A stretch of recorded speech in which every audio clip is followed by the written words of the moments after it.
Hello, everybody, and welcome back to the Careers Mare podcast with myself, Jordan, and my friend and co host, Jacob. How are you doing, Jacob?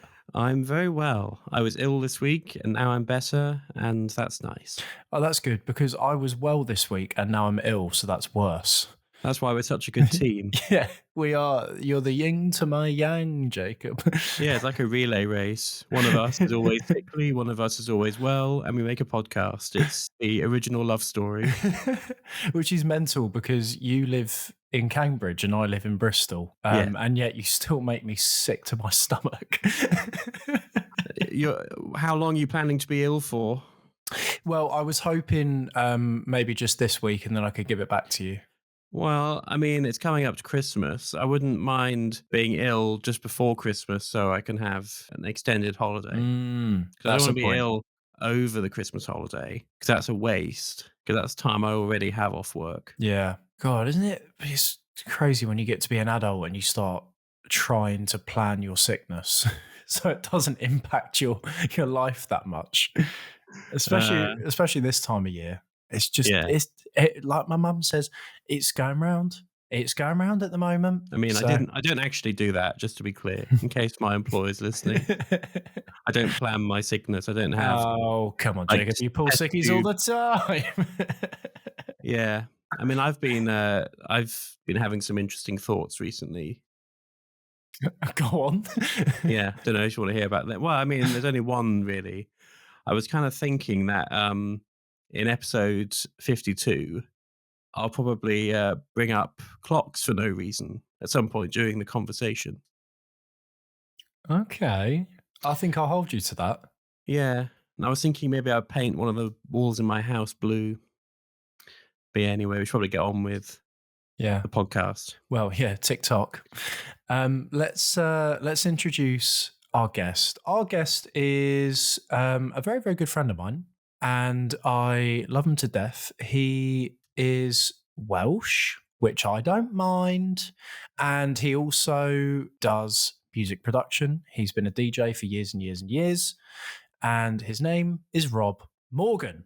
I think you're really going to enjoy this one. We had a lot of fun chats, and I think you'll enjoy the little twist at the end with the dream job section. Um, so, shall we? Should we get him on? I guess we should get him on. I think we should get him on because he's a guest on this episode. So it'd be Yeah, weird if we didn't get him on. yeah. It'd be weird if This whole episode was just an intro if to this nothing. intro just carried on forever. Forever. That'd be This intro men- just carried on forever. That'd be Forever and ever, mental. Jordan. That'd be terrible. No, we shouldn't do that. We can't. We need to bring him on at some point. Yeah, we can't not bring him on. We can't sit here forever and never stop recording And this just intro. and just keep doing this. That'd be I crazy. know that's what it feels like already to the listeners, but we can't just keep going forever. That would be mad. Okay. No. Now we really will bring him on. We really will. Because we can't. We can't keep going on like this, Jacob. We can't keep going on forever. That's mad. That'd be crazy. I've got things to do. So have I. What, forever? What, forever? We couldn't Yeah. do that. No, we couldn't.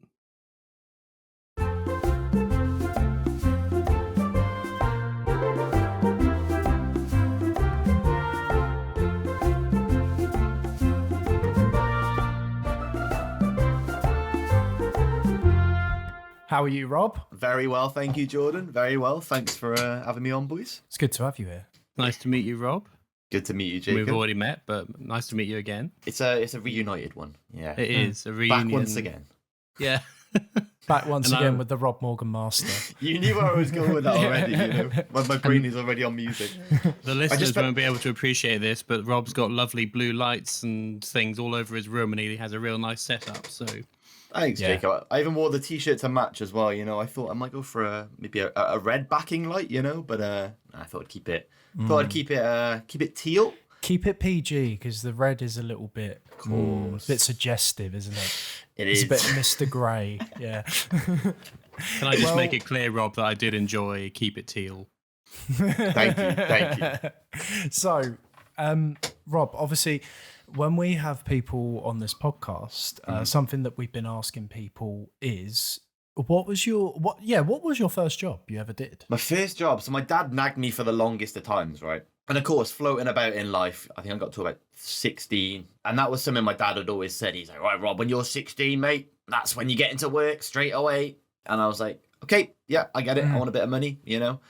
And there was an advert in a place called Cwmbran. And it was a little stick A4 advert advertising for jobs at Home Bargains. It just opened, you know, and my dad was like, why don't you go for this? And begrudgingly, I accepted. And yeah, I worked there through my college, basically. So from 16, leaving school, got straight into some weekend work at Home Bargains and never looked back.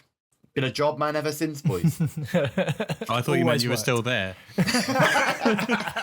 I mean, yeah. I've got a short 0 hour podcast, contract. if that were the case. Yeah. Yeah. And that's it. Thanks, guys. Cheers for bringing me on. So what was your exact job at Home Bargains, and what is Home Bargains for people who are not aware? It's actually, I'm not sure who TJ Morris is, but it's a subsidiary of TJ Morris. I'm not sure if TJ Morris is like the overlord of all Home Bargains or... I've just pulled it up.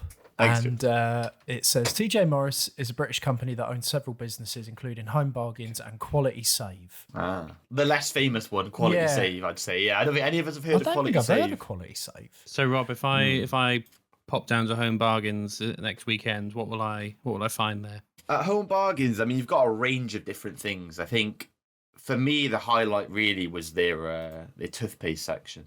Now, I'm not going to lie to you boys. I never really thought about toothpaste too much until I worked at Home Bargains. My dad was a dental hygienist. I knew how to scrub my pegs, you know. I'd come back with a different toothpaste every time. See, we had a little trick, and I don't know whether I should say this or not, but some of the managers would over-order on the toothpastes, you know, beauty products sometimes, and I got slipped a nice... a Colgate Crystal into my bag at the end of one of these shifts. Nice. And that's a toothpaste where you get like the nice crystals within it, and from there I never looked back. So yeah, you've got your toothpaste. Pretty pricey, I'm guessing. Oh, we're talking about £3.49 at that time as well. You know, we're talking what, 2011. That was like 500 quid back then. Exactly, you know. We're talking at least like 38 Freddos, I think, you know. And if you look at that, or as Jordan will tell you, 10p chews, honestly, the resale on those could have been crazy. Might have missed out. But no, you've got, probably like 3 or 4 aisles. You come in, you've got your beauty products initially. And on your right-hand side, you'll have your festive season. So for Halloween, you can have a load of little pumpkin pops, you know. You can have a Christmas stockings, you know, all that malarkey. And then you get to the middle aisle, and the middle aisle is honestly insane. It's an absolute cluster. You know how a lot of people talk about the Lidls and the Aldi's middle aisles, right? You know, being you know, quite up there for weird and wonderful items. At Home Bargains, you'd have a lawnmower next to lampshades, you know? There's no consistency. And like, we were never encouraged to be consistent. It was kind of, as a member of staff there, you go in the back room, stuff needs to go on the shelves. Where are we going to put it? Middle aisle. We'll stick a little tag in there. Jobs are good, and away you go. And then right at the end, it was very clever what they did, to be fair, because you kind of zigzag between the 3 aisles. And right at the end, that's where your booze deals were. And that is what everyone came for, to be honest with you. Jacob, everyone goes to Home Bargains for the booze, especially in Cwmbran. You know, there's not a lot to do. You know, Friday night, Thursday night, Wednesday night, Monday night, like a Craig David song, boys. You know, but replace it with Alka-Pops.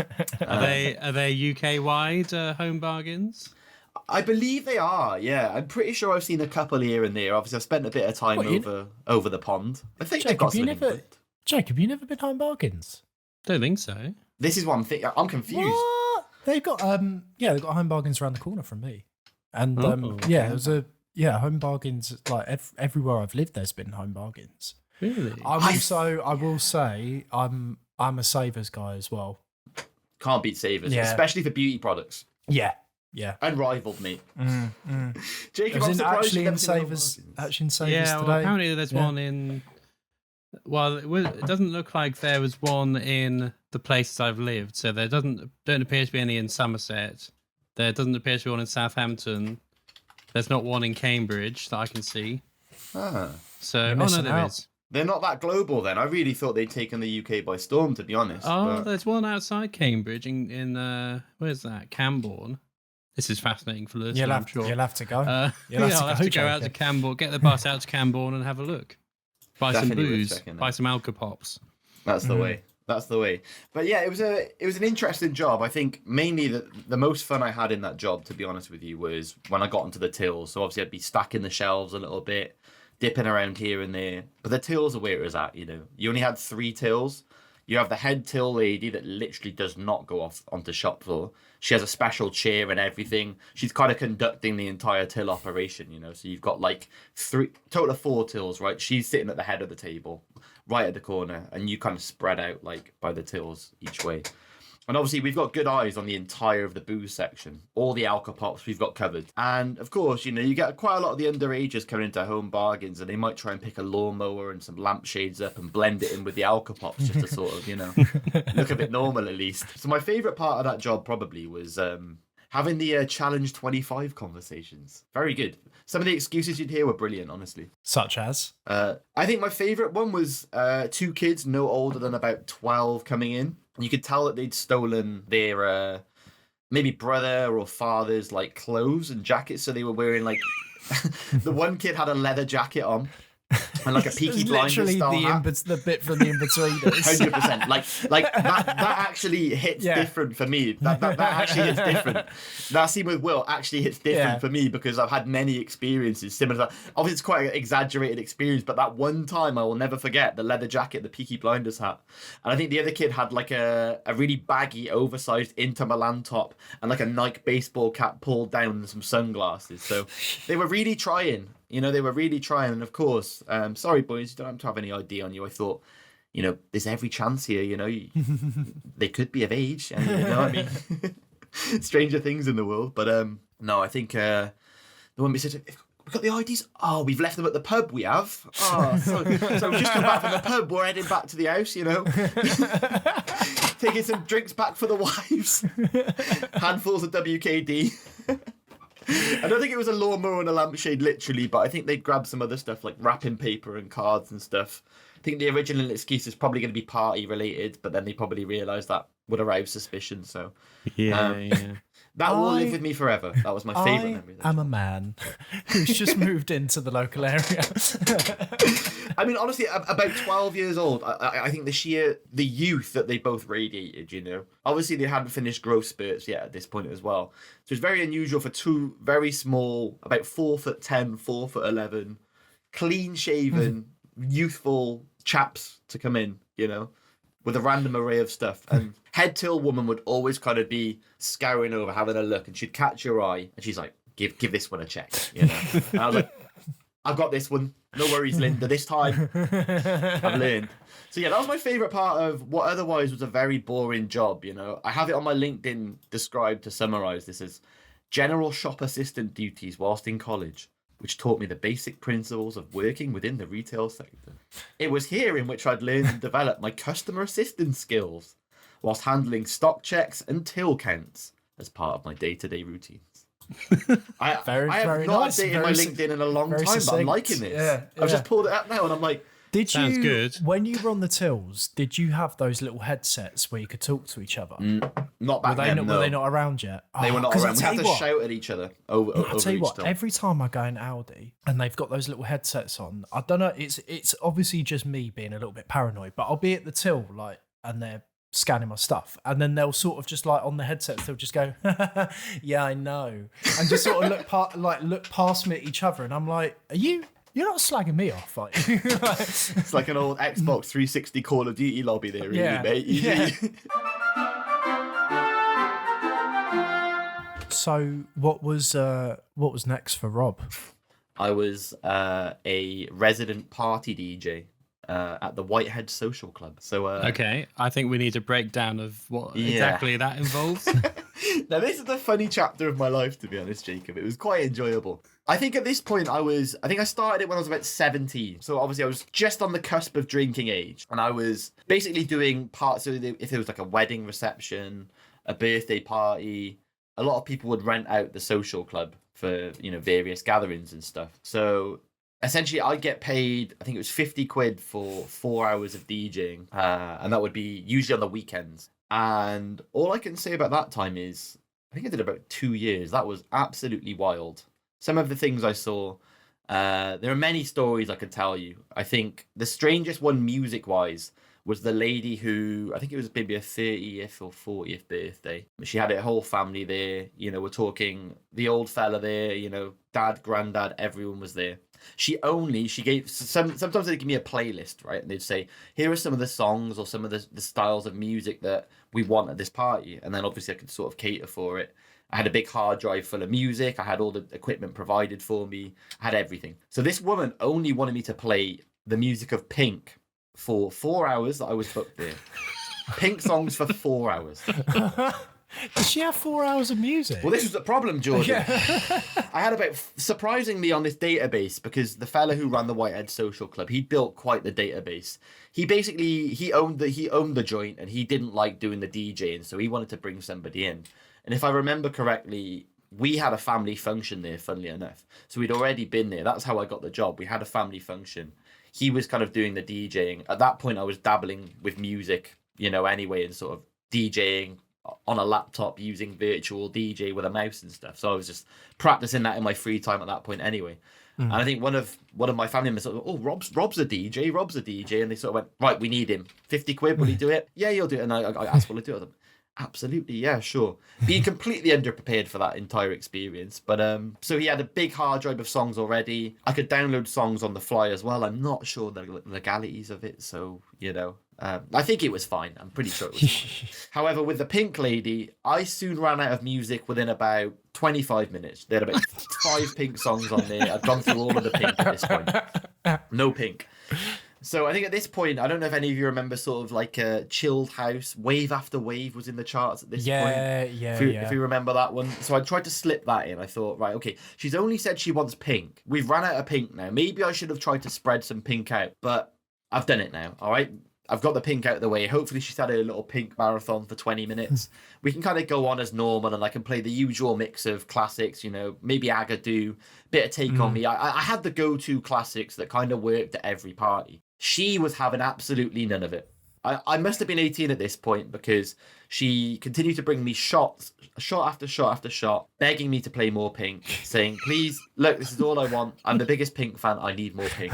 I said, oh yeah, of course, no worries, absolutely. I'll try my best. And I felt so bad for Grandad, bless him, because me and him were eye to eye this entire night. The way the DJ booth was lined up, I was directly in line with the sit-downers, the tablers. Yeah. And the bar was adjacent to my left, so all of the madness was happening to the left of me. And where I was DJing to the right of us was everybody that was sat down. And that literally looked like I had an entire audience watching me. Usually there would be 1 or 2 people sat down facing each other. We had Grandad eye to eye with me the entire time, and I literally felt so bad I tried to squeeze one Frank Sinatra song in there. Again, she was not having it. So to cut a long story short, boys, I ended up having to download some of the music I didn't know by her, because I kind of was having this conversation. Look, I've played all the Pink songs we sort of have. She said, oh yeah, but you know, so-and-so said that you can download more. The owners obviously said we can play anything you want. Anything you want. That was kind of the big draw of booking that space out. We can get any music you want on the fly. So I ended up having to play 25 minutes of a live Pink performance that I'd managed to find off of YouTube. Just to appease her. All in all, I think I managed out of the 4 hours to play about an hour and a half of Pink exclusively. Just purely because I was terrified. The more drunk she got, the more she was on the shoulder saying, please, this means so much to me. This is my 30th, 40th, whatever it was. She really just wanted Pink. It's like she's addicted. Like she's hooked on the Pink. Scratching like. So you had an hour and a half of Pink. That means you had 2.5 hours of this woman bothering you saying, exactly. Pink, I need more Pink. I'm a Pink exactly lady. Exactly that. Luckily, I was positioned right behind the fire exit, so when I sort of caught her right in the end, I'd have 2 songs kind of auto queuing together, ready to go, and I would slip out of the back of the fire exit and just kind of like just give it a minute until she got distracted and caught by something else, you know, and that got me through the last sort of hour and a half. So I bet you before too long, with AI coming on the way it is, you'll be able to make it so that you play just any, like a Frank Sinatra song, you play My Way, and in real time it will replace his voice with the voice of, say, Pink, or an artist of your choice. So that will be the futuristic solution to your problem, Rob, is that if someone wants Pink, you can just play any old playlist and replace all the vocals with Pink's voice. For sure. I would love to hear Pink over like Mild Mannered Dustman or something like that. Just her vocals later. Do you want to have a go at that, Jordan? No. Give it a crack, Jordan. No, I do not. Although I am wearing a pink T-shirt. So That's true. it was actually me, Rob. I'm not going to lie. That was me at the party. I'm a Pink mega fan. I think this woman's going to be very happy with how AI progresses, though. I think she's probably already paying for Pink-related songs. Well, have you guys heard the... me and my sister are obsessed with these when people get the SpongeBob characters to sing popular tracks. It's amazing. No, so never heard that before. Billie Jean, Mr. Krabs is my favourite. I just have to they managed to get you know How to Save a Life by the Fray. Where did I go wrong? I love that one, Jacob. Yeah, they managed to get a whole AI band of the SpongeBob characters. So it was like Squidward on drums, Patrick on guitar, SpongeBob was singing, and then it cut to Plankton on the chorus, and it was incredible. But that stuff always makes me laugh. Well, they're already there. Then I was saying this like this was yet to come, but it sounds like we have the technology. Yeah, we do. We actually do. Yeah, it's scary, Jacob. I mean, so if you're listening, lady from the social club, you can make your own Pink songs if you need your fix. Absolutely. I think her 50th birthday, she's going to absolutely love. She'll probably have about 8 to 9 hours worth. So fingers crossed Grandad enjoys that one, you know. Hopefully. So you moved on from doing Pink for 4 hours. So, yeah, what was next after that? So at this point, I know I haven't really talked about how I sort of went through education, but I kind of did media production in college for 2 years at 16 alongside some of these jobs as well. And then I ended up training to be a primary school teacher in university. As far as, like, I know I mentioned it earlier, I touched upon kind of just floating through a little bit. When it came to, you know, finishing school, my GCSEs and stuff, I'm like, right, you know, I love music. I'm enjoying all this side of things. I'm enjoying playing around and dabbling. I'm going to go do media production. And then I finished that after 2 years, got the qualifications for that. And then it was a case of everyone was going to uni. So I was still working at this time. I thought my mum's a primary school teacher, great holidays, Monday to Friday. Let's sort of do that. So I was studying that. And alongside that job, I was working in a Tesco superstore. Yeah.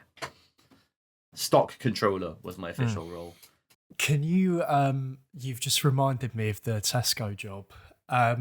You told me when we were at your job we'll get onto in a sec, when we were working together, about your how you became social media famous briefly when you were working at Tesco. That was very unexpected, yeah. I figured we may talk about this, Jordan, to be fair, but that was very bizarre. So essentially I went into a job. It was a customer service response job, Jacob, and to anyone else listening. We were just at this point. It's not just me. Yeah, fingers crossed. Is anyone else out there?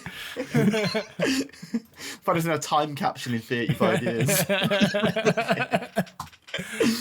But no, I basically would just deal with customers across like Twitter, Facebook, etc., etc. And one thing when we first joined there, it was not long after the horse meat scandal. I don't know if any of you recall the horse meat scandal. Tesco were not in everyone's good books at that time, let me just say. So there was kind of an approach there, and it was talked about a lot to kind of try to be a little more human, you know, seem like we're people over here, you know. You know, Tesco, honestly, I bloody loved that place. But yeah, we kind of had more freedom. We didn't have to be so rigid and robotic in our in the way we'd message customers, especially on social media, you know. I think the good thing that Tesco saw at that point is social media is a different ball game from your traditional letter, you know, your email, even to a degree phone calls as well. And I think what Tesco realized is a great like opportunity for us to have some fun like interactions with customers, and just we were kind of told to sort of let loose. Tesco Mobile were different animals; they were savages, but we were kind of like, you can be fun. You can be casual, you know, you can like mix it up with a customer, make some jokes with them if that's kind of what you're getting from the message. And I found out I was pretty good at reading like tones of messages, and a lot of people would hand over certain conversations and chats to myself. Some people would be very much more, I can only sort of be quite formal and straightforward. I don't really know how to deal with this one. So I would get all the customers who are coming in and getting in touch, being a bit banterous and having a bit of a joke. And one customer who sticks out is Wes Metcalf. And to this day, I'm still good buddies with Wes Metcalf. Shout out to Wes Metcalf. He's brilliant. He's known as the amazing troll man on the internet now, and he's done quite well for himself, boys. But essentially, yeah, he posted into us, and he sent a photo of a worm that he'd found on his cucumber. So he'd sent a photo in saying, "Hey Tasco, wanted to get in touch and complain about this worm I found on my cucumber." But rather than just kind of messaging like angrily, like, "Tasco, I cannot believe this worm is on my cucumber," he was being very, funny, hilarious about it, to be honest. He kind of had said on how William the worm, he'd named him William. He didn't seem to be responsive or moving. He was very, very gutted for the loss of William, and he just wanted to let us know that unfortunately one of our worms had sort of been lost. We'd lost William. And it spiraled into one of the most bizarre, hilarious, but fun experiences I've ever had in work. Essentially, I responded back. I think I responded back with a poem originally.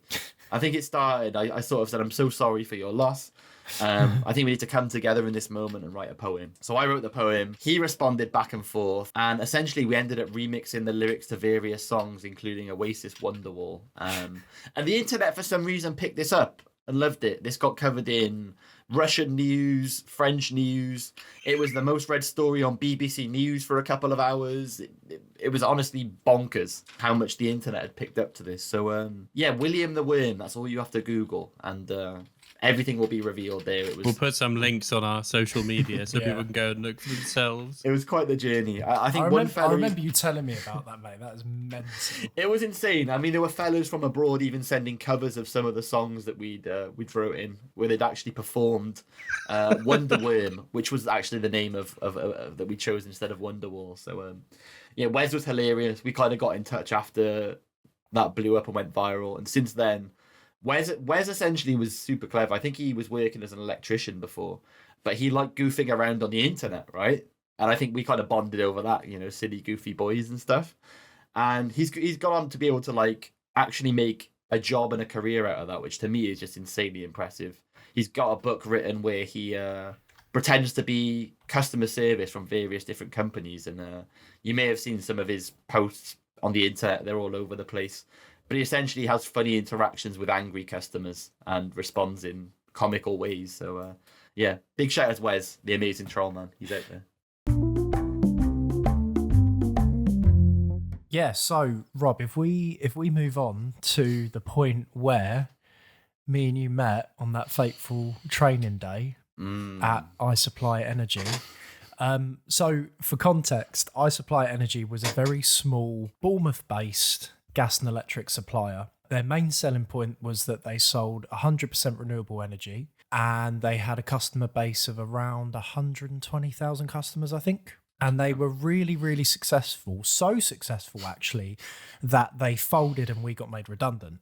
They had too much money. Yeah, they had too much money. They didn't know where to keep it. They were too good. Well, what they did was they kept burning the money in one of the back rooms in the office, and then they burnt the building to generate down. Electricity. Yeah, exactly. It's renewable, Yeah, and that's why we got made redundant. They said, "Look, we've accidentally burnt the building down. You can't come back." Who is the I in the title? Like, who is supplying the energy? What I supply? We are I supply the energy. Oh, so it's you, Jordan. Yeah, They gave me a big hamster wheel, and for 12 hours I ran. If anyone else talks about it, they have to say he supplies. He supplies energy. He supplies energy. Yeah. He supply energy like a caveman. Yeah. You supply energy. So me and Rob met in the training for the job. I think it was the lobby. I remember actually meeting you first. Yes. Was that with Stu? That was reception? with Stu on reception, and we sat there, and I obviously made notes about this before we came in because I was really thinking about this. I think you were already sat down. Second or third person before me, I came in at the front desk, kind of, I had a little chat with Stu. Oh, I'm here for my first day, all this, that, and the other. And I think, Jordan, you had a smart white shirt tucked in, tie at the point, trousers. Yeah, my mum and dad told me I had to dress really smart for that because it was an office job, so they were quite like, rightly dress smart. Yeah. And I think I might have shown up in a questionably patterned Jack Jones sweater, and maybe some dark jeans, I believe, with like some daps potentially. Being many miles away from my parents, I think I got away with that one a little bit there. And Yeah. that was me going from, I had a casual dress code at Tesco, and that was my first job where it was like, right, back to it then. You got to get yourself into office wear. Yeah, it was yeah. smart casual, I think they said, wasn't it, George? Yeah, so it was like you could wear polo shirts and things like that. So it wasn't that strict, but yeah. So Rob, why were you looking for a job so far away from home? So I was living in Cardiff at the time. I'd got, funny enough, talking about redundancies. We got made redundant at Tesco. I honestly don't think I would have left that job, but essentially the lease for the building that we had was about to expire, and Tesco were building a new contact center in Welwyn Garden City, so a little bit closer to where their head office was based. So we all ended up taking redundancy there as well. They did offer you an alternative to go and like try to get people into jobs elsewhere in Tesco, in superstores, which some people did. For me personally, the social media team was moving up to Dundee, so they'd offered me to go up there. But at that point, I thought, not going to do Dundee, I think. So I picked up a little job just after Tesco, just a little temporary job, I think, in a contact centre for Vodafone recoveries. And then I just sort of said, my friend was in uni at Bournemouth, and he sort of said to me, life's a bit stale for you right now, Rob. He obviously knew things weren't the best. It was a bit boring. So why don't you come and move to Bournemouth? He was studying in uni there. So I thought, Bournemouth it is, great, cracking. And I had a social media job lined up there. And I believe it was the Monday. I was supposed to start on the Monday. I'd moved up on the Sunday, and I'd contacted the lady who was hiring me. And she said, "Oh, Rob, I'm so sorry. I thought somebody would have told you already, but that we don't have the availability for that job anymore. I'm so sorry to disappoint you." So, yeah, I basically moved to Bournemouth on the promise of a social media job. Luckily, I had housing and a bit of money behind me from the old redundancy. So very quickly started looking for jobs, and I Supply Energy popped up, fit the bill. So there was no desire for me to supply the energy. It was just a case of, right, I've got to get something. I've got to get. Well, it wasn't called You Supply Energy. Exactly. Yeah. I sort of already knew. I had a feeling that I'd meet the one who did supply energy, and there he was, second from me the moment I walked into the building. Smart as anything. The guy. I'm him. He's him. That's me. I think we kind of sat. Correct me if I'm wrong, but I think we may have sat next to each other and kind of given a little a little sort of nod. Because I'm so, honestly, with situations like that, I'm so crap at starting conversations or just like doing like, "Oh, you're right, mate. Whereabouts you live? Oh, is it like all that stuff?" I'm just rubbish at that. So I think it was just like all right, mate. Yeah. It was a very quiet affair, because I think I can't remember who the other people that was sat with us, but I think there was maybe about 4 of us all together, wasn't there, initially? And I don't think anyone was really talking. No one had sort of broke the ice at that point, had they? And I sort of sat next to you, and I guess we were sat there in a fair bit of silence for a bit. So you'd have the dulcet tones of Stu in the background. Love Stu. But anyway, this leads me on to my question. So obviously we just met at this point. There was a lot of silence. There was a lot of room for thought. What was your first impression of me, Jordan, when you first saw me come on in and sit down? Take your memory back. What do you remember? Honesty only, please. I don't know. I can't remember. You seemed all right. You seem like a chill guy, to be honest. It was like my first impression was like, oh, he seems all right. Seems friendly enough. Nice. Okay, cool. I'll tell you what it was, actually. I've just remembered. I'll tell you what it was that I think we really got chatting about was, so we were doing the training, and then we would have like the smoke breaks every so often. And do you remember, shall I say his name? I'll tell you what, I'll say his name and you can bleep it out. Yeah. In our training group. Yeah.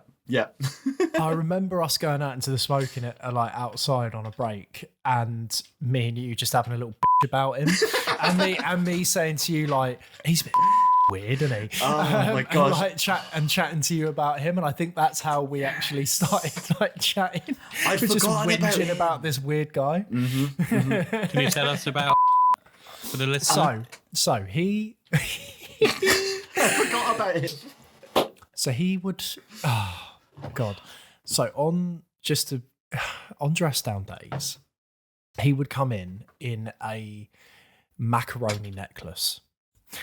It was a necklace that he had made himself, and it was full of little bits of charms and rocks and just tat, basically, that he had collected over the years that he had then created into a necklace. And he was just like, he was just weird. He was a weird guy. Oh, that's it, is it? He had a weird necklace that he made himself. It was definitely but he more was also just like irritating in the training sessions. He would just ask way too many questions and try to dominate the space, right? Yeah, as well. yeah, That was what and it trying was. to take over the conversations or like correcting people on stuff. And it's like, come on, man, we're all in training together. Like all of us have got the same level of knowledge in this. Do you think there was anything supernatural about the necklace? Maybe. That's what we were missing, Jordan, the whole time. He was harnessing powers greater than we could ever have fathomed. Me, he was harnessing my patience, is what he was doing, mate, because he was draining that from me. He was an energy vampire, is what he was. He would drain the life out of you. For sure. But so I think that's how we started bonding. That's how we got along. But you, because I was just on the phones, but did you start out on complaints? Yeah, so you did, didn't you? Yeah. I went in straight in with complaints. Had an interview from one of the most iconic managers of all time. I love this guy. Looking back, I love this guy. The interview was very different for me. I'd love to know what yours was like, but mine was very much a "can you do it" kind of chat. Are you going to be here a while? We need people to stay. We've lost quite a few people here. Can you stay? Have you done complaints? That was pretty much the interview, and very much there and then he decided, right, we'll bring you on. I'll take a chance on you here, buddy. Like, and I was in. It sounds like you were taking the chance on them rather than the other way around. Well, maybe that's how it played out. Yeah, he was a very good talker, this fella. So he used all the buzzwords. You know, he filled me with confidence, inspired me. I thought I was in for the greatest career challenge of my life. I thought this would be it now. I'm on to big things now, you know. With the watchful eye of this manager, the B-man, I thought I'd be high-flying. And then the B-man? That's what I'm going to call... Yeah, his last name began with a B, so I'm calling him the B-man. He wasn't a man-bee hybrid. He wasn't, no. Okay, good. I think for me, because I was so worried about not having a job as well, I kind of felt the fake it till I make it type confidence within that interview where I came across very well.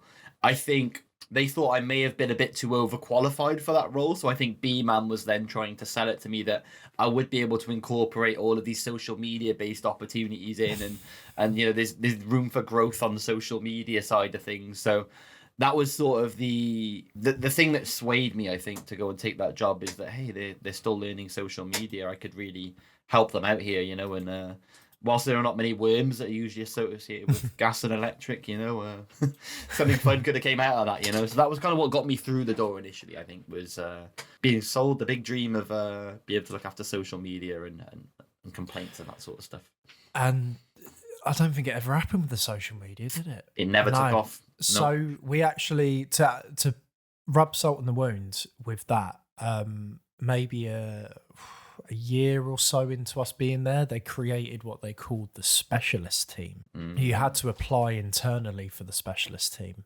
And the specialist team were actually, one of their roles was to deal with social media and to deal with people on Facebook and Twitter and that kind of thing, which you didn't do, did you? Because I know didn't. that, no, because the specialist team was just full of and it was like all of the jobs worths who no one liked. So none of us went for it because we were like really cool and like smoked ciggies and didn't give a toss. Straight to the moon on a Friday. Yeah. Oh, shut up, Moon in the Square. Yes. You weren't even given the option to do that when they created it. No, for sure. I think I was just more sold a dream. And I think by that point already, I'd sort of realized why I was here. It was purely just to deal with complaints. When I had tried to... I guess the good thing about looking back at Tesco is they saw something in myself and there was space and opportunity for me to give input and suggestions that would be acted on. And if it was an unrealistic ask from my behalf, I'd be told honestly about that sort of thing. Whereas I think what happened in that job was I was always sort of told, oh yeah, that's obviously a great idea. We can certainly look into this. You know, the B-man was kind of harvesting all of this in the back of the mind going, I'm not going to do anything with this. So I soon kind of realized the reason I was there, and the fact that I'm here to do the complaints. I am a complaints man. I will deal with the complaints. And I think I very much became acceptant of that part of things. But looking back, whilst the job wasn't what it was promised, I think the certain office culture and the friendships that were sort of formed within that place, again, kind of similar to how we were talking earlier on about Tesco and supermarkets, there being a camaraderie between people within those environments. I definitely think that was something that we had between us, a few of us in that job anyway. There was certainly a need for that just to purely get through your day, because the job was, as Jordan has said, not the best, and you didn't always have the best type of people and the type of characters there. There wasn't really any sort of mentorship there. It was very much a case of if you were in with a certain person and you were favoritized, then you'd probably be in for an easier ride there, you know. And and of course you had people complaining to you all day, every day. Tell us a bit about that then. So, like, for any of our listeners that have no idea what you do in a complaints call center, like what would people call up and complain about? How many calls would you get? What kind of calls would they be? Would people be rude? To paint a picture for the listener. Yeah, so luckily for myself, I very rarely would have to actually deal initially with a customer that's complaining on the phone. I would get customers calling up, so they may speak to Jordan, for example, have a complaint open. I'd essentially be assigned a bunch of complaints, and for me, it's my responsibility then to go, right, let's prioritize these, let's get these dealt with, looked into, etc., etc. And then you'd get the odd customer who would just be absolutely ravenous with the phone. Like, they would not want to stop. And people like Jordan, for example, would have to deal with those kind of calls, right? Where they simply don't want to speak to you. Complaints could range anywhere from we've really messed up to a customer just doesn't understand that their bill's going to be generated on a certain date when it's in the terms and conditions. You know, a lot of things went wrong in that place as well, where, to be fair, customers were well within their rights to complain. So I was really busy.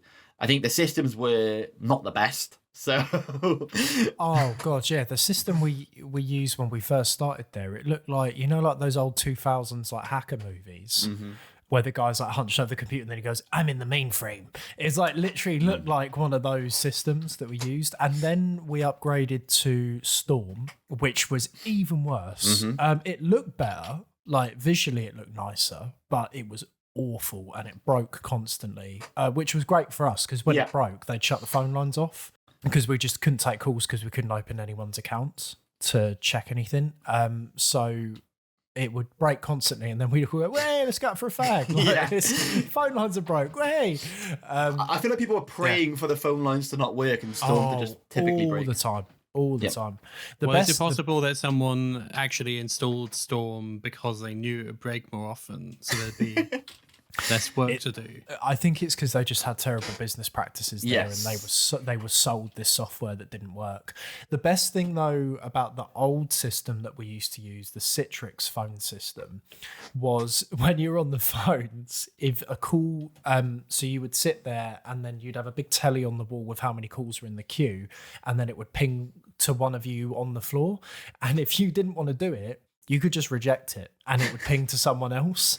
So it was like a fun little game you'd play where you'd sit there and you'd go, no, I don't fancy taking this call, and you'd reject it, and then you'd look around the office and then someone else would go, oh, and you'd sit and throw their hands up and you'd be like, you just got my call. How would you know who got it? Because you could, like, because it was a small office and we, like, the phone lines, at least when we started, weren't that busy. So it was pretty easy to tell who was taking the call that you didn't take when it bounced. Could they not track, like, could they not see, Jordan Andrews has rejected 25% of his calls today?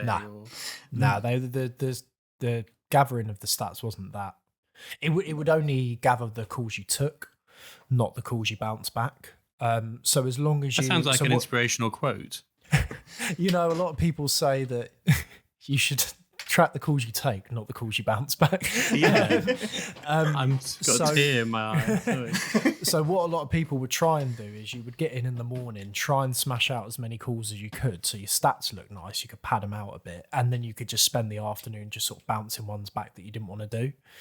I think we're going to get some angry letters or messages on social media from people who've waited for a long time in a call waiting list for an energy company. Well, the thing is, like, you've put a room full of people who are like 18 to 25 who know this job isn't forever, who just do it for the expendable income.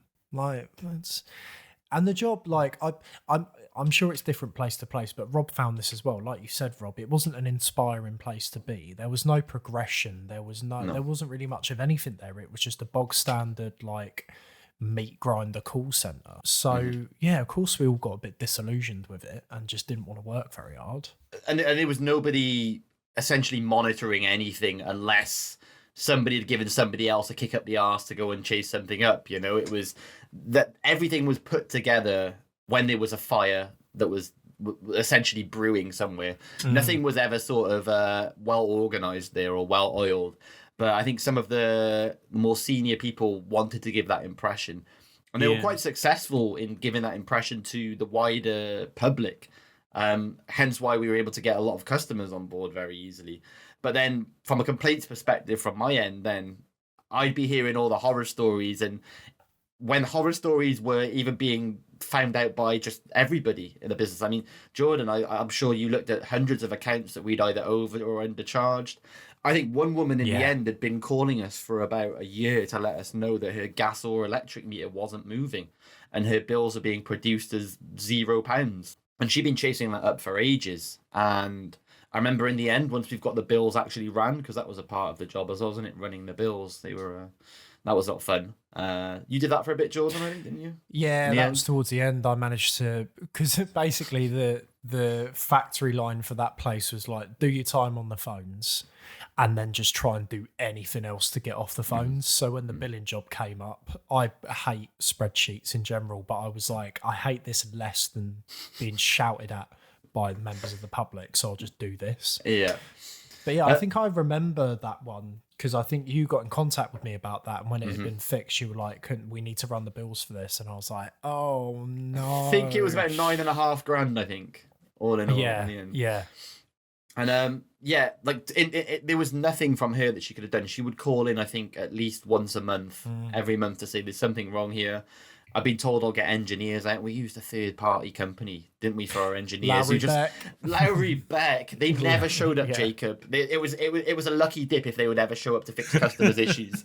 Most of the complaints I think I dealt with were due to Lowry Beck engineers just not showing up as promised. We'd rebook them in, they wouldn't show up again, or they'd show up to the wrong house. Or so we had a few good complaints actually from Lowry Beck engineer or from customers about Lowry Beck engineers. One of my favourites was a customer rang up and a Lowry Beck engineer had gone out to do a meter reading, and he rang up and said, yeah, I just want to let you know that your engineer's having a piss down the back of my garden up against my shed.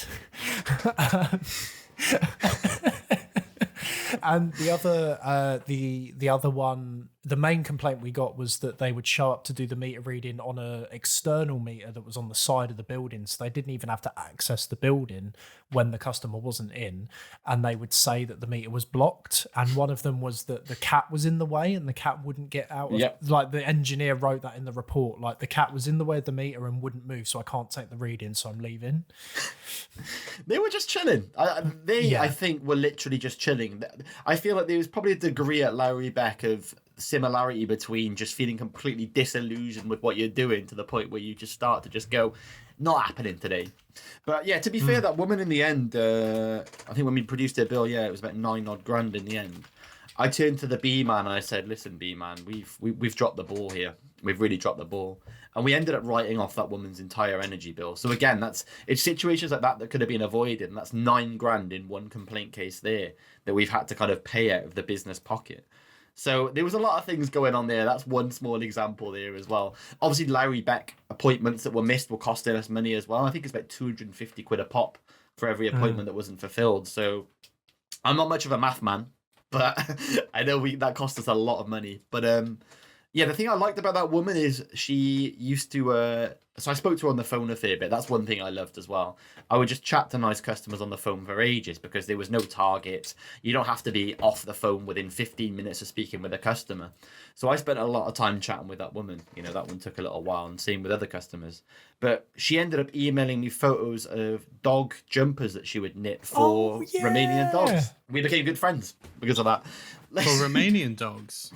Yes. So in Romania, there's a big problem with stray dogs that get abandoned in the street and stuff. So she works with a rescue charity out there. And because it gets really, really cold in Romania, like they need a lot of dog jumpers. They need them. These dogs are, very cold boys and girls. So she would send me photos of them. She started, I was asking her what she did in her free time and stuff. And she said not much after I retired. The husband had gone, she was on her own. So I know she was grateful just for a nice little chin wag and stuff. And we became friends because of it. So I would end up spending some of my days following on from resolving a complaint, having a chat with her. And she'd send me a few different photos of the dog jumpers she knitted and the dogs that were wearing them in the end as well. I think I showed you a few of those. Jordan. Yeah, I remember that. It's so sweet. Maybe we can have one for social media as well for when we release this episode. Yeah. Shout out to that lady. I forget her name there, but if she somehow in the realms of possibility ever stumbles across this, I hope that's made her day. Things came to a less than ideal end at I Supply Energy, or He Supply Energy. Mm-hmm. I sort of saw the writing on the wall for a while, and I know it's something that I talked about with Jordan and a few other people. Having been through a redundancy myself at Tesco, there's almost like something in the air that if you've been through that before, you can kind of understand that things are changing. Projects that have been talked about and hyped up suddenly kind of aren't talked about anymore and disappear. For me, I'd already kind of been through this once already and did the digging when there were rumours of our Tesco office being closed. So I kind of had done this sort of stuff before. And I sensed something was in the air. I'd had a little look on the company's house, and Jordan, I don't remember it. Don't know if you remember this. I remember you telling me this, yeah. Pulling the company's house up and just seeing the sheer amount of debt and losses that company had inherited in the 3 and a bit years before we got there. I couldn't believe it. I think they'd gone from onboarding a lot of customers, bringing loads of customers on because they had super cheap energy rates, but then there was a big problem of bills being misgenerated, people not even paying, like all sorts. So I think it was in the millions in the end, and I sort of saw the writing on the wall. And luckily for me, I managed to get a job with Monzo. I think not long before things came to a halt, Jordan. I think it was only a few months. Yeah. So you started out in Monzo on customer service, but obviously from looking at your LinkedIn, there's been a bit of progression. Mm-hmm. Yeah. From the looks of things. Yeah, I'll float it about me. The thing I think I liked about Monzo when I first joined is I was initially very, very worried. And anyone that works remotely, I think, will attest to this, is it can be the loneliest sort of job in the world, or it can be super fulfilling as well.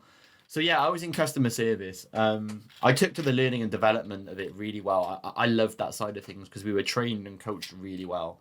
And it was a very hands-on approach where you were connected to a coach who would basically, after you've done your initial training, so all the sort of typical going through PowerPoints, doing regulatory stuff, that's quite intense. So that process, I think, is about 3 weeks. And then the coaching after that, which was 3 weeks as well, was, to be honest with you, brilliant. That's where I'd made a lot of my friends. I realized in a job like that, you need to be in the DMs all the time, right? In an office environment, you can kind of turn, maybe lean over to a desk and say, what do we do in this situation? But in that job, very much DM heavy, like you've got to really be reaching out to people. So I enjoyed the coaching, being coached, and I became good friends with my coach, Jessie, who's now, we had a mutual interest in social media and stuff like that. And she runs her own social media marketing company now. She left Monzo to do that. So we bonded very quickly, and I managed to do really well at the customer service side of things as well, because I think, I was used to talking to a lot of different people. I had experience on the phones. I had experience emailing. The only thing I didn't have experience... No, I tell a lie. I guess social media live chat is the same as an in-app live chat. Essentially, I had experience kind of messaging customers and solving problems. So the probation period for that, I think, was 3 months. And I think straight out of probation, what I essentially did then was... Sorry, strange phone call. What I did then was look for another opportunity, because what they encouraged, unlike I Supply Energy, was development. There was like progression pathways. It was something that was talked about from the get-go. you get a learning budget with Monzo that you can use to spend to help your career development. You know, they're really, really on it. And I was quite surprised at that. So for me, I got really interested in an opportunity in financial crime. So I think I was there. Yeah, so I joined in March of 2020. And then by August of 2020, I was accepted for a role in the financial crime team. So I've kind of bounced about quite a lot at Monzo at the moment. Yeah, so did financial crime for quite a few years. That was really good. And as part of that, then I moved into training. So within about 4 or 5 months, I was training on financial crime related tasks. So I saw an opportunity to coach through Jesse, who really mentored me when I first started there.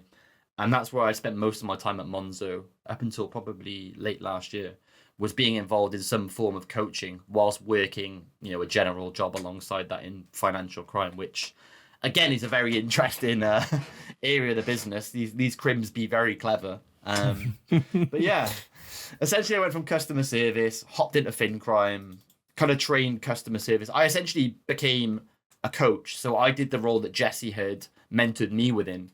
And I really, really enjoyed that. And I also got to learn, you know, the world of financial crime and work to fight anti-money laundering, that sort of stuff.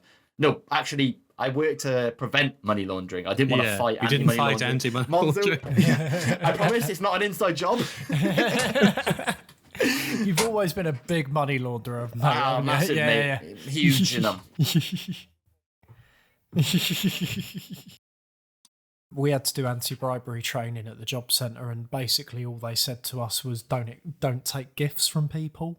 That was the extent of it, really. Was just, if you do a good job for someone and they give you a gift, don't accept it, because they might use it against you, which people kind of follow on a case-by-case basis, I think. Because like if you've been working with someone for like months and months and they finally got a job and they get you a card, it seems a bit horrible to be like, no, you're trying to bribe me. You're trying to get one over on me, aren't you? Oh, thank you, and then put it straight in a shredder. Like, and now you're under arrest.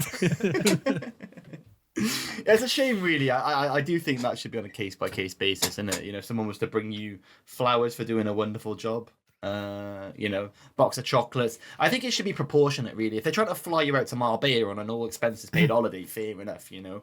But, you know, a box of chocolates or some flowers, if you've, you know, helped that person over some months, you know. I certainly think there would be cases where you could argue that at iSupply Energy, when I was doing complaints, that even the way I would talk to some customers could be considered bribery. Like, you know, for example, those knitted dog sweaters, you could say that she was trying to bribe, you know, my sympathy, you know? You could argue emotional bribery, yeah. Exactly, yeah. So I agree, Jordan. I think it should be case by case, but you know, we don't make the rules. Well, I don't want to go down for no dog jumpers. Put it that way. And so you were doing financial crime and then learning. So is that like your job now, is doing learning stuff? It was for about a year and a half. Monzo was like onboarding quite a lot. So essentially the opportunity came up to support. They needed additional coaches. Yeah, I see. So Jesse had essentially put me forward and put me in touch with Eric, who is brilliant. One of the best managers I've ever had in my life. Absolutely love Eric. And Eric basically mentored every single coach on that team. You know, he's like, so where do you want to go? What sort of experience do you want to get? This is the needs and demands that we have. Do you want to be training? Do you want to be designing training? What areas of the business do you want to learn more about? There was so much space for us to essentially look after new starters that were coming into the business. So I joined that on a whim, basically saying, oh, hey, we need some coaches to help us out. I just started Fin Crime. It was about a month or so into that. So I started that and never looked back, got super involved in the process, loved training new people, loved meeting new people, being the person that would help them initially do the job and stuff like that. For me, that was just bloody brilliant, boys. Absolutely loved it. So, I did that for about a year and a half. And then Monzo essentially got rid of coaches from there and hired more trainers. So trainers essentially would look after that entire process because it was essentially ran by coaches day to day for the 3 weeks afterwards. And I think they wanted to, especially in a regulated bank, right? You kind of want to streamline that process a bit and improve it a little bit. But in that year and a half, we had the freedom to kind of like run things on our side, and it was brilliant. Like I absolutely loved it. Like it was brilliant. And yeah, now I've sort of moved on to other pastures since. I'm still technically a coach, so if there was any need for ongoing coaching, then I may pop in and do a session with somebody where I kind of go over an area of the business that they're struggling with. So I've kind of learned a lot about the business. I still am on hand, essentially on retainer if ongoing support is needed, but I don't sort of look after the onboarding side of things like I used to anymore, which was good for a year and a half. Yeah. So what do you do now? I was working on card payment disputes. However, recently I've circled back around and merged this back into complaints. So I now officially work in disputes complaints. So we deal with everything from goods and services disputes to your fraud card disputes and everything in between there. So I've sort of circled back into complaints. Again, that was kind of where the business... I never really had an official interview for that or anything. Another post went up saying, hey, we need some people from disputes to support with complaints. Does anybody want to come over? And came straight on over, and they essentially wanted to keep me. So I sort of sidestepped from purely just dealing with disputes to, dealing with complaints again. So I'm back on the old complaints train, baby. It's all come full circle. Yes, sir. So what does your day-to-day look like now? At the moment now, I essentially just have a bunch of complaints in a queue. We don't tend to call customers unless they want to be called, because being more of an app-based bank, we find a lot of our customers now kind of keeping things within the app, messaging, sort of dropping in and out like that. So my day-to-day job now is a little bit different. What I have realized about this job is it's far more regulated than I supply energy. There are certain standards that you have to have your complaint meeting and stuff like that, which is something that I had to get used to. I think I've only been doing it now for about 3 months, so I'm relatively new to it as well. But my day-to-day is essentially investigating complaints, so we'll write a timeline of what's happened from start to finish, and then producing a final response letter to that complaint, basically covering all their points. I may have to call a customer from time to time if they've mentioned they want to have a chat about it, so I'll do that. Yeah, it's much more dealing with specialized complaints within Monzo now, and I like the fact that they've got specialized teams in different areas, because we're still kind of using, all of this outside of banking. This knowledge would be pretty useless, right? I don't think anyone really needs to know the ins and outs of a chargeback life cycle. I can tell you boys, it's not the most interesting thing to talk about. And what about your DJing stuff? Yeah, that's kind of just been running concurrently just for as long as I can remember now. I'd say the only time it really stopped was during the pandemic. I don't sort of run events anymore. I kind of lost quite a lot of money trying to put events on in my younger 20s. So now I tend to support more local events companies and stuff. My friends run a lot of different events in and around, South Wales. So fortunately they asked me to play. They enjoy my company enough that they haven't replaced me with a robot yet. So it's one good thing at least. But yeah, I've gone sort of away from... I think when I moved away from Cardiff, I sort of maybe did 1 or 2 events in Bournemouth, and then sort of realised, hey, this is not sustainable with with the lack of money and the fact that I'd blown quite a lot of money not knowing how to manage events previously. I sort of just kept with DJing and producing music now on the side and getting bookings here and there, playing for my friends and... yeah, enjoying that side of things. Much less stressful just being told to turn up to a venue, have a couple of drinks and DJ a set than actually putting an entire night on. So, maybe that could bring us on to the final section where we talk about your dream job. Well, Rob, what if I told you that me and Jacob actually have the ability to give you the dream job that you want right now? I will be forever indebted to you both. I will promote this podcast endlessly. I will be at every one of your personal ventures with a little sign. Well, you're welcome, mate, because we're about to do it for you. Yeah. I'll get the signs ready. When we do this section, we like to first off ask you, do you already have a dream job in mind? I have an idea in mind. I have an idea. I do not want to share it until the end to see whether or not we also align on this, or whether or not I need to bin my current idea off and move towards the dream job decided right here by Jordan and Jacob. Wow, this is an exciting development in the format. It's a twist. So, first off, you mentioned it just now, but putting on more events, getting into doing club nights and that kind of thing, that sounds like something that you'd be interested in doing. But is that what you always want to be doing? I'm assuming when you put on these club nights, you want to be DJing at them as well. Or Not would you? always, not always, no. Because to be honest with you, like when I've DJ'd some of the nights I've put on in the past, I've found myself feeling like I'm missing out a little bit almost. Because for me, I think it ties into like the community aspect of it. A lot of these raves and events that we go to, there's a solid community of people who go there, have a mutual interest within the music and the scene in general. So when I'm DJing there, I kind of sometimes would feel like I'm observing over everybody else enjoying that moment, and I'm missing out on that almost. I know that sounds very weird to say because I do love DJing, but as I've gotten older, I start to feel like I'm quite fine not being the main attraction. I think actually that's something I probably prefer, you know what I mean? So if I was to be DJing, for example, you know, I'm happy to go on at the early set, mate, when people are just coming through the doors just to get the vibes warming up a little bit now. But at the same time, I do still love playing a well-prepared set in a busy place. How about this, right?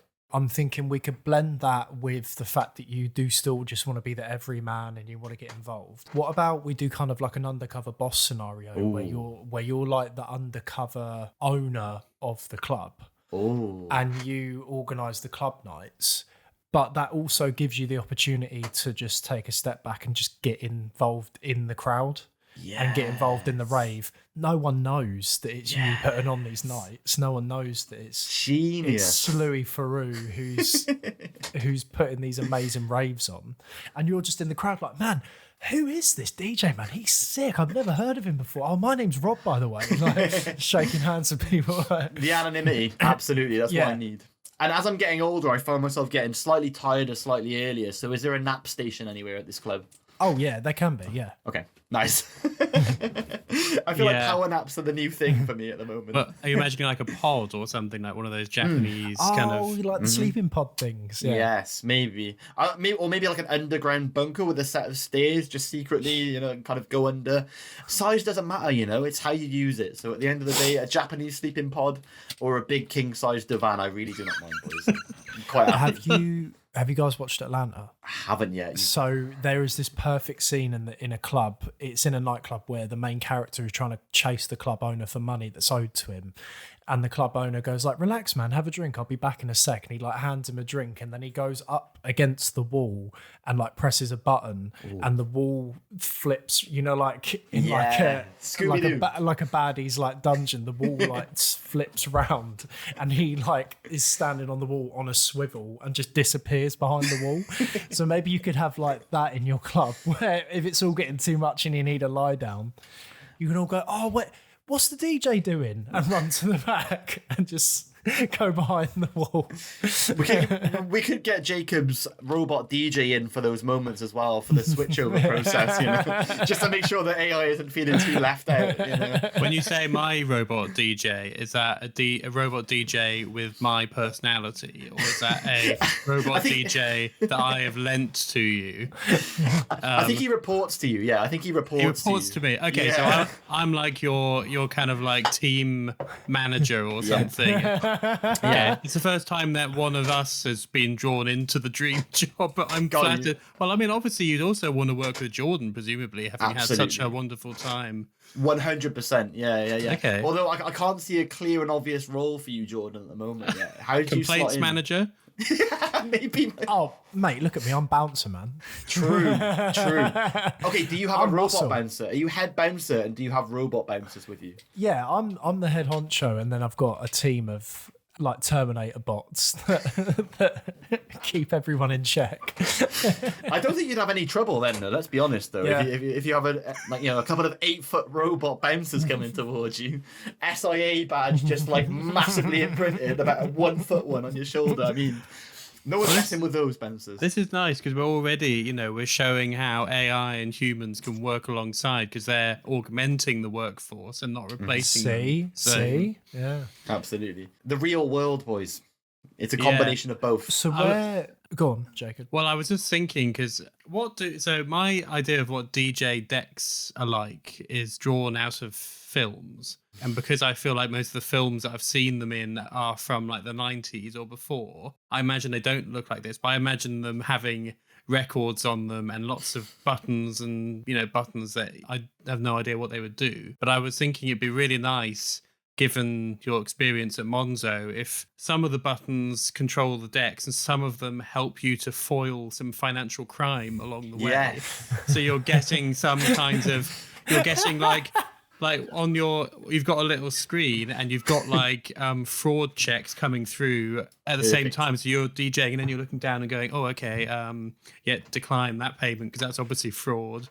Would that be something you'd like us to work in? Because then obviously you're giving back and you're furthering your career in banking at the 100. same time. I think for my potentially or highly likely ADHD brain, that would be absolutely perfect because I need a few things to focus on at once. Yeah. And I think we'll probably have a better quality of set then, especially if I've done some good work and I've saved Gladys, £10,000 being sent elsewhere, and I've just dropped a banging double drop, mate. I mean, is that how it works? Like, do you get when you were doing financial crime, did you have something come through saying this looks dodgy? Yes. You need to. Yeah, so you get automated. The systems are very, very clever these days. Probably not best. I don't talk too much about the intricacies of them. But they have great like detection. Like some of the fraud detection now is insane to the point where I'm honestly shocked. We've talked obviously on this podcast quite a lot about AI and stuff like that. So you've got a lot of payments coming through that wouldn't usually be picked up that have very, very small niche things. Slight anomalies are going to get picked up straight away as well. Yeah. So the technology is brilliant. I mean, of course, we have like manual reviews as well, but we do really, really rely on a lot of our built-in automated checks, which is obviously put together by. One thing about Monzo is they have an in-house engineering team who are just absolutely insane. They're wizards. Like they are absolute wizards. You could say to them, make a suggestion to them, oh, hey, I think that we need to implement an easier way for us to load fraud tasks or whatever. And within a week, they'll have something already drafted up for you, like that will be, in beta. They're brilliant. They're honestly brilliant. Like, as far as the fraud detection stuff that we got in place and just like, I know Jordan mentioned the software earlier on that we had at iSupply, like Monzo's got its own internal built systems as well, purpose built. It's just incredible. Like the team there are just brilliant. So if Monzo would still have me in this club to just do those checks on a little DJ screen, then yeah, I think the engineers could program it. I think it could be done. I think it can be done. Well, I mean, if they're listening, engineers at Monzo, let's build a proof of concept. I wanted to paint a picture a bit. So, firstly, where would you want this nightclub to be? Oh, good question. Space? Space. Okay. I mean, something different, isn't it? Like yeah. I could say we could whack it in Newport, but I just don't think it'd be as popular. It needs a draw, I mean, we've had boat parties and stuff, so water might be an interesting place, but nobody's quite done space right yet. I did wonder for a second whether space was like the name of a town in Wales or something. But I mean, I guess that might slightly limit your customer base if you're based in a place where there are no people. But are you imagining maybe you have some kind of elevator that goes from the ground up into? Well, we've got Jordan and the robots, right? The bouncer team, so they'll kind of give you a lift almost. They're quite big, so you can kind of like fit a few people. Yeah, we're on the door down on Earth. Yeah, and then once they're clear, then they go up the sky. Yeah, the sky. And where is the door down on Earth? Ooh. Is that in Newport? What do you reckon, Jordan? Newport? I feel like it has to be. It has to be. Yeah, that's it. That's in Risca. Yes. We're going to build it on top of the 14 Locks Canal Centre so you can admire the beautiful views and then jet off to another world, mate. That'd be my dream. Yeah, the 14 Locks Canal Centre. That's exactly where I want it. I mean, that sounds pretty high octane, but pretty fun. And I guess, actually, that's a perfect place to have a big, noisy rave because you won't be disturbing any neighbors or anything. The sound won't travel.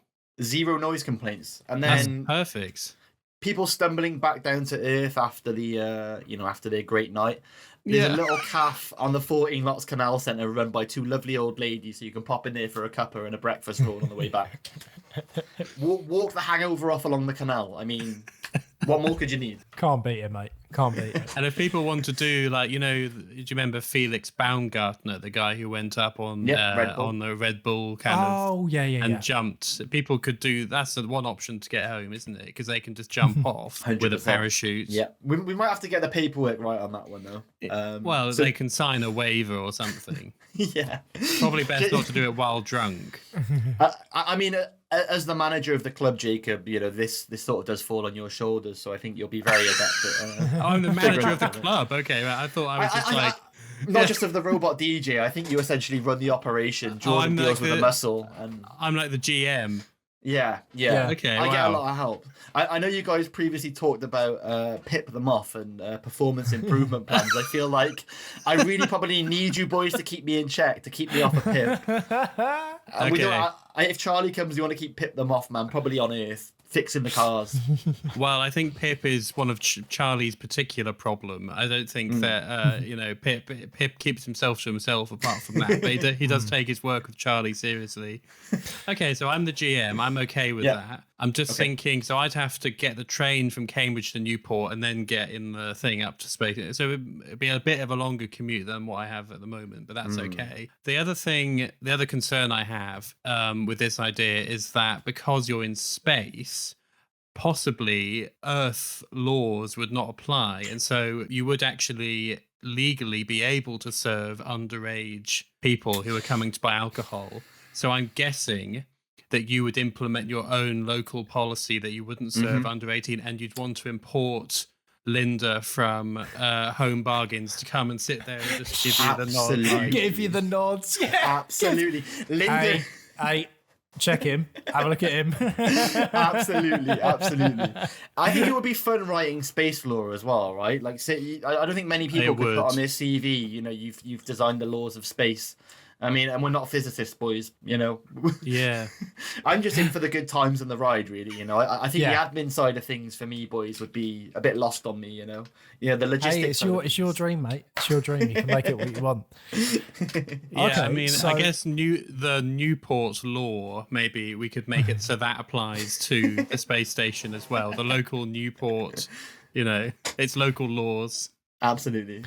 So, Rob, do you feel like with this dream job that we've given you, this is hitting all of the markers that you want it to hit? Is there something missing maybe that you wish you could have in this job? We've got Linda, luckily. I mean, that's a big win. I couldn't believe I nearly forgot about Linda. That would have been terrifying. I think so far we've got everything. I like the idea of the war moving, so we've got a bit of a chilled out area as well. I think I like a bit more of the daytime as well. So is there anything going on in what's space like in the day? I mean, you can obviously see the sun down below on Earth. What's it like in the day? It's not a lot going on, I don't think. The question, what's space like in the day, is such a good question. Never thought about it before, but what is it like? Well, it depends what you mean by day, I guess, because on Earth, it's the day when the sun's on the bit of the planet that you're on, but in space it's slightly harder because the sun's always there, obviously. So if you might always be in the path of the sun, it might always be day, which I guess would be kind of cool. I mean, I think we're taking day to mean when it's day in Newport. Yeah, exactly. Directly beneath the space station. We're on Newport time here, aren't we? Yeah. Well, I mean, it could just be somewhere that you live during the day. Like, would you, as someone you've said is reasonably introverted, the idea of living during the day alone 10,000 miles above the Earth's surface, does that appeal to you, or would you find that a bit too lonely? I think the idea of that absolutely terrifies me, to be honest, Jacob. I'd like to be able to pop up there. Me too. Yeah. Now and again, I'd like to pop up there now and again, maybe take a few friends up and have a game of Scrabble or something. Like, I'm still very much a social person. However, I am also, as you quite say, introverted. But what I realise is, even in my introverted moments, I'm always doing something, whether that be playing Grand Theft Auto role playing, which I'm really into at the moment. I'm still interacting with somebody when I don't want to be in the outside world, so to speak. So I think in the day, I wouldn't want to be on my own. I don't think I'd want to live there, but I'll take a few friends up for a cup of tea. Maybe we can have some arts and crafts in the day there or something like that. Maybe have some classes and stuff. Okay, do some fun alternative stuff. It doesn't always have to be about the rave. So it can open up into like a creative space where there's like maybe studios where you could do stuff and for sure. Like that. I'm finding I still love music, and back a few years ago, obviously, being at events and being involved in DJing and obviously the culture is still something I really like. But also I enjoy just having evenings where I'm making music with myself, or like sharing an idea or a project with a friend, and just, again, goofing around. I think, as I said earlier on, I'm a bit of a goofer. I've transferred that goofiness into music now as well. So I think I'd probably like to still have the opportunity to do goofy stuff in the day, but then also when people do want a space party, we still got room for a space party, you know. Well, I Okay, think that okay. we've probably ticked all the boxes now, and Yeah. and now Jordan and I are working there as well. So Exactly. that is a everyone's doing it. first. That is a first on the Careers Yeah. Mayor podcast. Yeah. We're going to have to So- stop doing the podcast now, Jordan, because we're Well, going to have to well, go and work for Rob. We're off In to space, in boys. space. So Yeah. I'm sorry to announce, everyone, this is the last episode of the Careers Mayor podcast. It's been a good run. So, Rob, I guess the question is, what was the job that you didn't want to reveal? Ooh, okay. So we're actually quite close. So I definitely wanted to have an event space, a creative event space. Funnily enough, based in Newport as well. I'd like a quiet little bit of Newport, so we're kind of on the mark there already. Yeah. I kind of wanted a space, hopefully, where in the daytime, I know I've kind of alluded to it already, in the daytime, there's like classes you can do. So essentially a creative hub for people who like to do all things creative, whether that be drawing, art, you know, music, film editing, just everything creative, really, all under one roof, and people can come down, have a coffee, have a bite to eat. So just a big space for people to come and be creative. And the other plan was hopefully to have little like rooms where people can give seminars and classes and that sort of stuff. So say you're really into DJing, for example, Jacob, you might look at, you know, decks from the movies and you might say, hey, I kind of want to, you know, have a crack at learning how to DJ. We'll have a DJ, we'll have, you know, a DJ workshop and that sort of stuff as well. And a space for people to come down and say record music, because I know a big problem with a lot of bands and stuff like that is it can be quite hard to record. So having a space where bands can come down and record, you know, a podcast studio where yourselves could pop down and record a pod with someone, yeah. And then in the night have like an outdoor area where we just do small intimate DJ gatherings and stuff like that. Because I've seen quite a few like DJ sets on YouTube that may happen in like shop fronts and stuff like that with 30-40 people. So just a one-stop creative shop essentially that kind of runs in the day where you can drop in. And in the night, we'll occasionally have a few little events here and there. Maybe a nice big garden so people can kind of hang out there in summer. That'd pretty much be it. So not quite in space, but... Well, why don't we say that that's on the ground level? So that's on the ground, and then you've got the space lift that goes up to the space nightclub. We've nailed it, boys.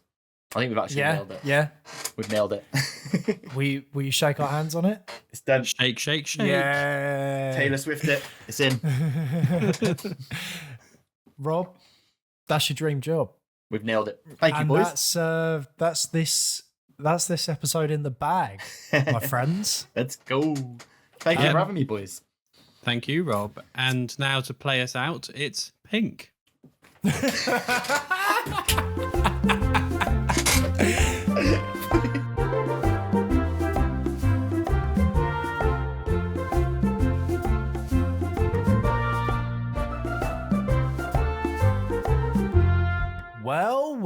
Well, Jacob.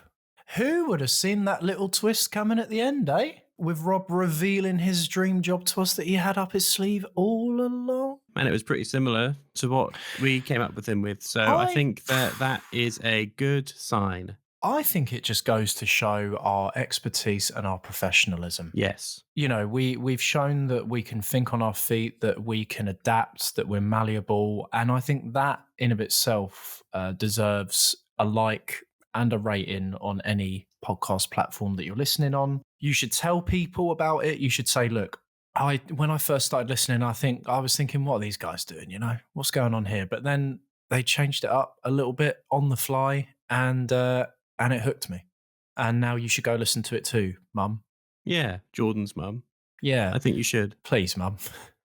That's quite a dramatic development in the format, you know, in the lore of this podcast, that in episode 7 we reveal that every time we've been talking in the intro and outro, we're talking to Jordan's mum and only Jordan's mum. Yep. Yeah, because I love her. I love her to death. She's the best woman who ever lived. No offense to your mum, Jacob. She's a close second. But I might be biased. Well, if mum, I know you're listening, and actually it's you. But we're not talking to you because you're not Jordan's mum, and it's part of the law that we're only talking to you if you're Jordan's mum. So hello, Mrs. Andrews. Hi, Mum. Should we do because I think it's only fair, should the next 7 be that we're talking to your mum? Because I would hate to leave her out. Yeah, okay. Okay, cool. Okay, to follow us on socials. Come on, please. It'll be really cool. We've got Facebook. We've got Facebook, Twitter, Instagram, TikTok. We've got loads of stuff going on over there all the bloody time. And it will keep you posted on when we've got new episodes coming out. Speaking of which, Jacob, when's the next one? Yeah, so the next episode will be coming out on Monday, the 11th of December. So we'll be almost at Christmas by that point. And we don't obviously tell you who's going to be on the next episode. We like it to be a surprise. But as you know, Jordan is very sickly at the moment, and it might be something that helps with that. Let's leave it there. Something that ails me. Yeah. No. Ails is bad, isn't it? Yeah. I didn't want to say anything, but yeah. Oh, something ale is not bad if you belong to the Craft Beer Society. Which I do. Which you do. We're interviewing a craft beer. That's okay. Look, I'm sorry, I've spoiled it. Yeah. And I loved it when he said, glug, glug, glug. Oh, he's bloody charming. Right. He is, yeah. I think we've talked to these lovely people. He's a very bubbly enough. personality, isn't he? Oh, play us out.